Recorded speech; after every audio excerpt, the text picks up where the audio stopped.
Hi, ഏവർക്കും spoken English ക്ലാസ്സിലേക്ക് സ്വാഗതം. ഈ ക്ലാസ്സുകളിൽ നാം കണ്ടുകൊണ്ടിരിക്കുന്നത് ഇംഗ്ലീഷ് ഭാഷയിലെ വളരെ പ്രധാനപ്പെട്ട ചില വാക്കുകൾ, അവയുടെ അർത്ഥങ്ങൾ, അവയുടെ ഉപയോഗങ്ങളാണ്. ഈ ക്ലാസ്സിൽ നാം കാണുന്നത് രണ്ട് വാക്കുകളാണ്. ഒന്ന് ടിൽ, TILL, ടിൽ. മറ്റേത് until, UNTIL, until. Till and until, രണ്ട് വാക്കുകൾ. ഈ രണ്ട് വാക്കുകൾക്കും ഒരേ അർത്ഥം തന്നെയാണ് ഉള്ളത്, വരെ. നമ്മൾ വാചകം കാണുമ്പോൾ അതിന്റെ അർത്ഥം കൂടുതൽ വ്യക്തമാകും. ഈ രണ്ട് വാക്കുകൾക്കും ഒരേ അർത്ഥമാണെങ്കിലും നമ്മൾ സംസാരിക്കുമ്പോൾ കൂടുതലും ഈ ടിൽ എന്ന വാക്കാണ് ഉപയോഗിക്കുക. എഴുതുമ്പോഴൊക്കെ കൂടുതൽ ഉപയോഗിക്കുന്നത് അണ്ടിൽ എന്ന വാക്കാണ്. ഓക്കെ, ആ ഒരു ചെറിയ വ്യത്യാസമേ ഉള്ളൂ. നമ്മുടെ സംസാര ഭാഷയിൽ സ്പോക്കൺ ഇംഗ്ലീഷിൽ ടിൽ ഉപയോഗിക്കും, റിട്ടൺ ഇംഗ്ലീഷ് എഴുത്ത് ഭാഷയിൽ അണ്ടിൽ ഉപയോഗിക്കും.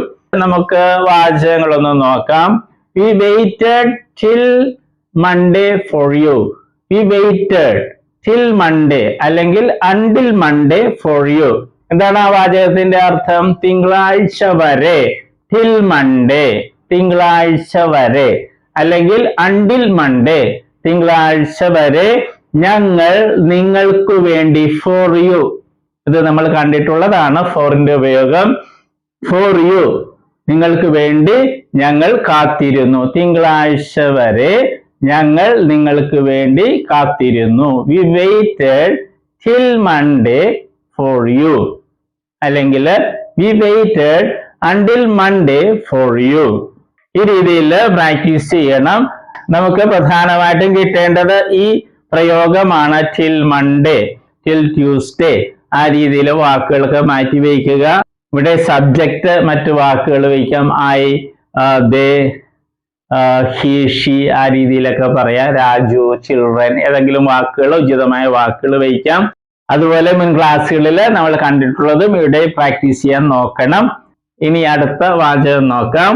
രണ്ടാമത്തേത് I will be in the office till evening. I will be in the office, ഞാൻ ഓഫീസിൽ ഉണ്ടായിരിക്കും. in the office നമ്മൾ കണ്ടിട്ടുള്ളതാണ്. ഇനിന്റെ ഉപയോഗം I will be നമ്മൾ നേരത്തെ പഠിച്ചിട്ടുള്ളതാണ്. ഞാൻ ഉണ്ടായിരിക്കും. in the office, I will be in the office ഏതു സമയം വരെ? till evening, വൈകുന്നേരം വരെ ഞാൻ ഓഫീസിലുണ്ടായിരിക്കും. till evening, അല്ലെങ്കിൽ നമുക്ക് until evening. I will be in the office until evening, വൈകുന്നേരം വരെ. ആ വരെ എന്ന് പറയില്ലേ, അതിനാണ് till അല്ലെങ്കിൽ until ഉപയോഗിക്കുന്നത്. ഇനി ഇത് വെച്ച് നോക്കാം. I will be in the office, ഞാൻ ഓഫീസിൽ ഉണ്ടായിരിക്കും. ഏതുവരെ? till 5 o'clock, 5 മണി വരെ ഞാൻ ഓഫീസിൽ ഉണ്ടായിരിക്കും. അല്ലെങ്കിൽ I will be in the office until 5 o'clock, 5 മണി വരെ ഞാൻ ഓഫീസിൽ ഉണ്ടായിരിക്കും. 5 മണി വരെ, till 5 o'clock, അല്ലെങ്കിൽ until 5 o'clock, ആ രീതിയിൽ പറയും. ഇനി മൂന്നാമത്തെ വാചകം നോക്കാം. It rained, ആ ഉപയോഗം നമ്മൾ കണ്ടിട്ടുള്ളതാണ്. മഴ പെയ്യുന്നതൊക്കെ എങ്ങനെയാണ് ഇംഗ്ലീഷിൽ പറയുന്നത്? It rained, മഴ പെയ്തു. From morning, രാവിലെ മുതൽ, till evening, വൈകുന്നേരം വരെ, അല്ലെങ്കിൽ until evening, വൈകുന്നേരം വരെ.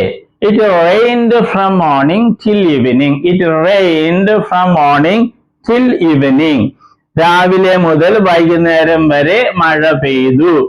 നമ്മൾ മലയാളത്തിൽ ഇങ്ങനെയും പറയും, രാവിലെ മുതൽ വൈകുന്നേരം വരേക്കും മഴ പെയ്തു. ഒരർത്ഥം തന്നെയാണ്. ആ രീതിയിൽ നമുക്ക് till എന്ന വാക്ക് ഉപയോഗിക്കാൻ പറ്റും, അല്ലെങ്കിൽ until എന്ന വാക്ക് ഉപയോഗിക്കാൻ പറ്റും. ഇതാണ് till അല്ലെങ്കിൽ until ഈ വാക്കുകളിലെ അർത്ഥവും ഉപയോഗവും. നിങ്ങളിത് പ്രാക്ടീസ് ചെയ്യുക. ഈ വാചകത്തിലും സബ്ജക്റ്റ് മാറ്റി വയ്ക്കുക. Verb I was in the office till 5 o'clock, ഞാൻ ഓഫീസിൽ 5 വരെ ഉണ്ടായിരുന്നു. He is in the office till 5 o'clock, അവർ 5 മണി വരെ ഓഫീസിൽ ഉണ്ട്.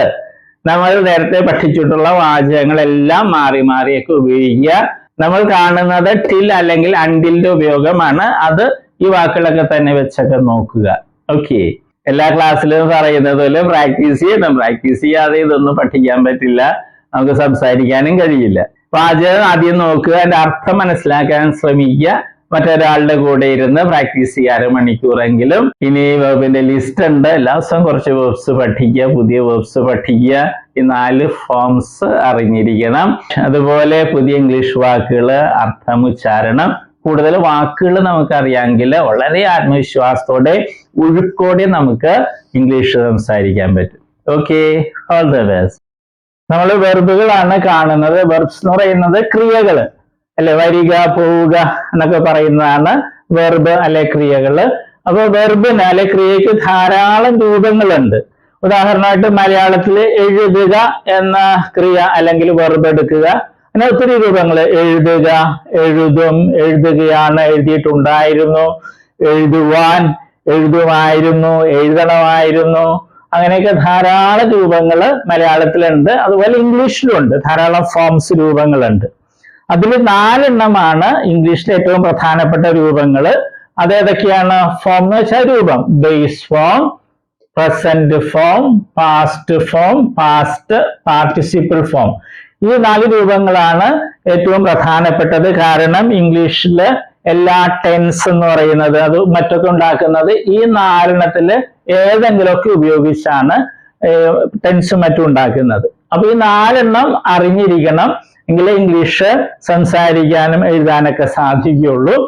ഉദാഹരണമായിട്ട് നമ്മൾ ബേസ് ഫോം അല്ലേ, ഉദാഹരണമായിട്ട് റൈറ്റ് എന്ന വെർബ് എടുക്കുന്നു. അതിന്റെ അർത്ഥം എന്താണ്? എഴുതുക. പ്രസന്റ് ഫോമില് റൈറ്റ് ഉണ്ട്, റൈറ്റ്സും ഉണ്ട്. ഇത് പ്ലൂറലാണ്, ഇത് സിംഗുലർ ആണ്. ഇതിന്റെ അർത്ഥം എന്താണ്? എഴുതാറുണ്ട് അല്ലെങ്കിൽ എഴുതുന്നു. ഇത് രണ്ടുപേരെ അർത്ഥം മലയാളത്തില്. പല കുട്ടികളും പ്രസന്റ് ഫോമിൽ ചോദിക്കുമ്പോൾ അവര് എഴുതുക എന്ന് പറയും. അത് തെറ്റാണ്. ഈ പ്രസന്റ് ഫോമില് റൈറ്റിന്റെ അർത്ഥം എഴുതാറുണ്ട് എന്നുള്ളതാണ്. എഴുതുക എന്നുള്ളത് ബേസ് ഫോമാണ്. ഇത് ഒത്തിരി പേര് തെറ്റായിട്ട് സ്കൂളിൽ പഠിച്ചിട്ടുണ്ട്. പാസ്റ്റ് ഫോമില് അതിന്റെ അർത്ഥം എന്താണ്? വാക്ക് എന്താണ്? റോട്ട്. അതിന്റെ അർത്ഥം എഴുതി എന്നുള്ളതാണ്. പിന്നെ പാസ്റ്റ് പാർട്ടിസിപ്പിൾ ഫോം ഉണ്ട്, അതിന്റെ റൈറ്റിൻ്റെത് റിട്ടൺ എന്നുള്ളതാണ് ആ ഫോം. അതിന് പല അർത്ഥങ്ങളുണ്ട്, മാറി മാറി വരും. പിന്നെ ഒരു കാര്യം നമ്മൾ അറിഞ്ഞിരിക്കുക, ഈ ബേസ് ഫോമും പ്രസന്റ് ഫോം പ്ലൂറലും, ബേസ് ഫോമും പ്രസന്റ് ഫോം പ്ലൂറലും ഇംഗ്ലീഷ് ഭാഷയിലെ വെർബുകൾക്ക് ഒരെണ്ണത്തിനൊഴികെ, ബി എന്ന വെർബിനൊഴികെ ബാക്കി എല്ലാ വെർബുകൾക്കും ഒരേപോലെയാണ്. സ്പെല്ലിങ്ങും ഉച്ചാരണമൊക്കെ ഒരേപോലെ തന്നെയാണ്. ഏത്? ബേസ് ഫോമും പ്രസന്റ് ഫോം പ്ലൂറലും. അർത്ഥം വ്യത്യാസമുണ്ട്. ബേസ് ഫോമിൽ എഴുതുക എന്നുള്ളതാണ് റൈറ്റ് എന്ന് പറയുമ്പോൾ, പ്രസന്റ് ഫോമിൽ റൈറ്റ് എന്ന് പറയുമ്പോൾ എഴുതാറുണ്ട് എന്നുള്ളതാണ്.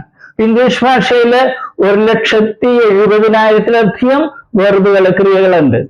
അപ്പൊ അതില് ഈ വെർബ് ഒഴിച്ച്, ബി എന്നൊരു വെർബ് ഉണ്ട് ഇംഗ്ലീഷില്, അത് ഒഴിച്ച് ബാക്കി എല്ലാ വെർബുകളുടെയും ബേസ് ഫോമും പ്രസന്റ് ഫോം പ്ലൂറലും ഒരേപോലെ, ഒരേ സ്പെല്ലിംഗ്, ഒരേ ഉച്ചാരണം.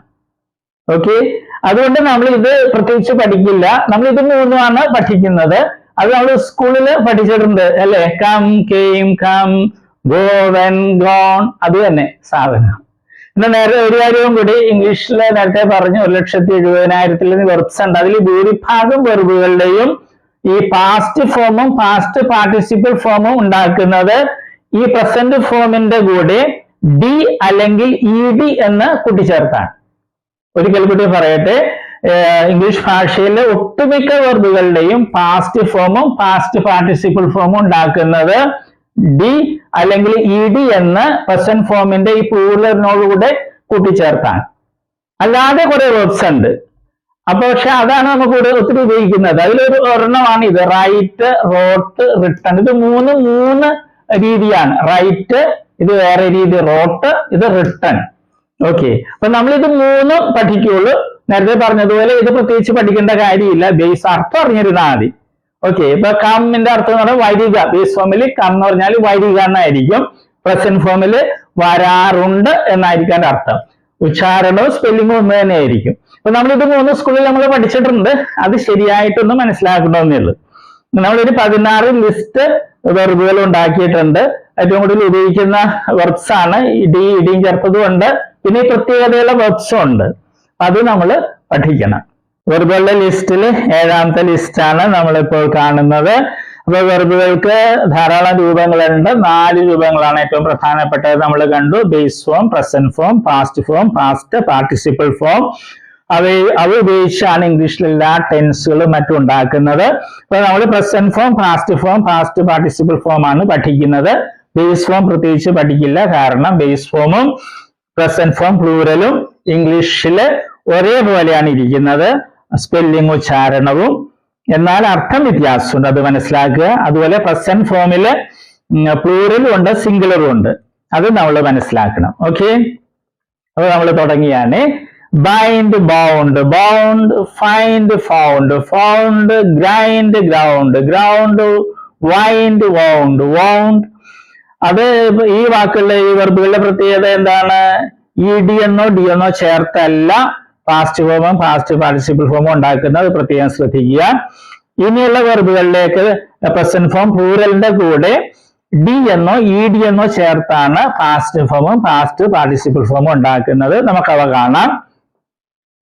recognize, recognized, recognized, refuse, refused, refused, regret, regretted, regretted, repair, repaired, repaired, respect, respected, respected, satisfy, satisfied, satisfied, scream, screamed, screamed, share, shared, shared, smoke, smoked, smoked, snore, snored, snored, sin, sinned, sinned, sneeze, sneezed, sneezed, start, started, started, sold, sold, sold, stop, stopped, stopped, suffer, suffered, suffered, suspect, suspected, suspected, talk, talked, talked, tie, tied, tied, thank, thanked, thanked, touch, touched, touched, travel, traveled, traveled,